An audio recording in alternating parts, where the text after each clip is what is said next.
So last 3-4 days నుంచి చూస్తే first TCS 2% of their ఎంప్లాయ్మెంట్స్ని తీసేస్తున్నామని చెప్పి ఇచ్చింది middle level senior level positions నుంచి. తర్వాత మళ్ళీ విప్రో నుంచి ఒక న్యూస్ వచ్చింది.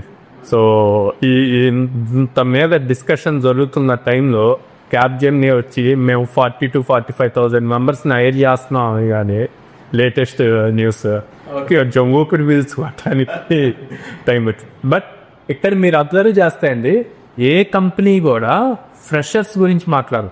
మీరు ఈవెన్ టీసీఎస్ వాళ్ళు అయినా సరే వాళ్ళ లేఆఫ్స్ అన్నీ కూడా 4-5 years ఎక్స్పీరియన్స్ ఉన్న వాళ్ళు, ఎవరైతే టెక్నాలజీ అప్డేట్ చేసుకోకుండా స్కిల్ అప్డేట్ చేసుకోకుండా ఉన్నారో అట్లాంటి వాళ్ళందరినీ ఇదివరకు మనకి కంపెనీస్లో బెంచ్ సిస్టమ్ అని ఉండే. అంటే ఒక ప్రాజెక్ట్కి 30 members కావాలంటే 50 members హైర్ చేసేవాళ్ళు.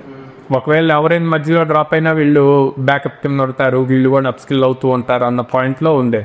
ఇప్పుడు అట్లాంటి సిచ్యువేషన్ లేదు. ఓకే, సో ఈ టైంలో క్యాప్జెమ్ని వచ్చి ఇంత యూజ్ హైరింగ్ అనౌన్స్ చేసింది 40,000-45,000 అని చెప్పి. సో దీనికి వాళ్ళు ఇప్పుడు అనౌన్స్ చేశారంటే ఆ స్ట్రక్చర్ అంతా అవ్వటానికి నెక్స్ట్ 6 months పడుతుంది.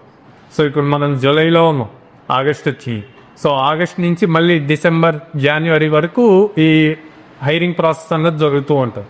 సో ఇంతమంది సో ఇప్పుడే లైక్ ఎవరైతే ఫ్రెషర్ పాస్అవుట్ అయ్యారో లేకపోతే 2024 అవ్వనియండి పాస్అవుట్స్, సో వీళ్ళు ప్రాపర్ ప్లాన్గా కనుక అప్ స్కిల్ అవ్వటం, వాళ్ళ ప్రాక్టీస్ సెషన్స్ ఇంప్రూవ్ చేసుకొని ప్రాక్టికల్ స్కిల్స్ నాలెడ్జ్ గెయిన్ చేసుకున్నారు అంటే కనుక ఖచ్చితంగా క్యాప్జెమ్నీలో వీళ్ళు క్రాక్ చేయగలుగుతారు ఈజీగా. ఏది దేని మీద అంటే ఏ కోర్స్ మీద ఎక్కువ ఫోకస్ చేస్తారు? సో బేసిక్గా క్యాప్జెమ్నీ లాంటి వాళ్ళు లాజికల్ థింకింగ్ స్కిల్స్ ఎక్కువ చూస్తారండి. ప్రోగ్రామింగ్ లాంగ్వేజ్ ఏది అన్న దానికన్నా కూడా ఏ ప్రోగ్రామింగ్ లాంగ్వేజ్ అయినా ఓకే, జావా అయినా ఓకే, పైథాన్ అయినా ఓకే, వాళ్ళు ఆప్షన్ ఇస్తారు ఎగ్జామ్ రాసేటప్పుడు.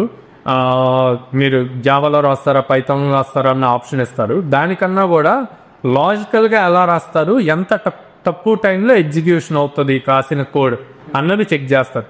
సో కొంచెం ఇన్డెప్త్ కోడింగ్ స్కిల్స్ నేర్చుకొని ప్రతి బేసిక్ కాన్సెప్ట్ని ఎట్లా రాయాలి అన్నది తెలుసుకొని, and then DSA data structures and algorithms మీద గ్రిప్ తెచ్చుకొని కమ్యూనికేషన్ స్కిల్స్ ఒకటి బాగా చూస్తారంటే, ఎందుకంటే ఈ కొన్ని ఎక్కువ సర్వీస్ రిలేటెడ్ ఉంటాయి.